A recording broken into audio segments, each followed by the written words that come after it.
ఇంట్లో ప్రతి సంవత్సరం బొమ్మల కొలువు పెడతామండి దసరా సందర్భంగా. ఇది మా ఫ్యామిలీ ఆచారము. మా అత్తగారు మామగారి దగ్గర ఉన్న వాళ్ళ ఇంట్లో ఉన్నది బొమ్మల కొలువు. సో ఇంట్లో ఆడపిల్ల పుడితే మా ఫ్యామిలీ ట్రెడిషన్ ప్రకారం మేము బొమ్మల కొలువు పెడతామండి. దసరా 9 రోజులు బొమ్మల కొలువు ఉంటుందండి. గత 12 సంవత్సరాలుగా బొమ్మల కొలువు పెడుతున్నాను. ప్రతి ఏడాది ఒక్కొక్క థీమ్ అనుకొని పెడతాను. ఈసారి థీమ్ ఏమో రామాయణం అండి. సో రామ జననం నుంచి లవకుశల పట్టాభిషేకం వరకు ప్రతి ఘట్టాన్ని మేము ఈ బొమ్మల ద్వారా డిపిక్ట్ చేశాము. సో ఇది మాకు ఒక ఫ్యామిలీ ట్రెడిషన్ అండి. కానీ పిల్లలకి తెలియాలి అసలు బొమ్మల కొలువు ఏంటి, మన ఫ్యామిలీ ట్రెడిషన్స్ ఏంటి, వాటి ఆచారాలు ఏంటి, వ్యవహారాలు ఏంటి, అవి తెలియాలి వాళ్ళకి. చాలామందికి అవి మర్చిపోతున్నారు. సో అందుకు ఇది చేస్తాము. అండ్ ప్రతి సంవత్సరం తాంబూలం తీసుకోవడానికి చాలామంది వస్తారు.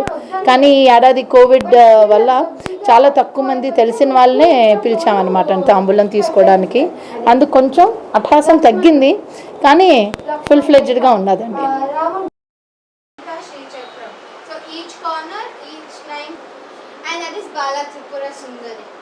From here, Ramayanam actually begins.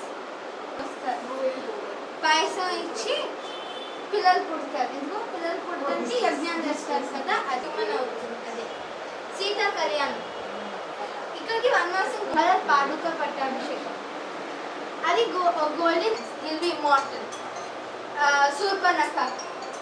Shurpanakha రాముణ్ణి ప్రేమిస్తుంది, బట్ రాముడు వద్దంటారు. లక్ష్మణ్ ప్రేమిస్తారు, బట్ లక్ష్మణ్ ముక్కు ఇంకా చోటు కట్ చేసేస్తారు.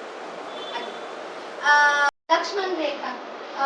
రావణాసురుడు వస్తారు భిక్ష రూపానికి.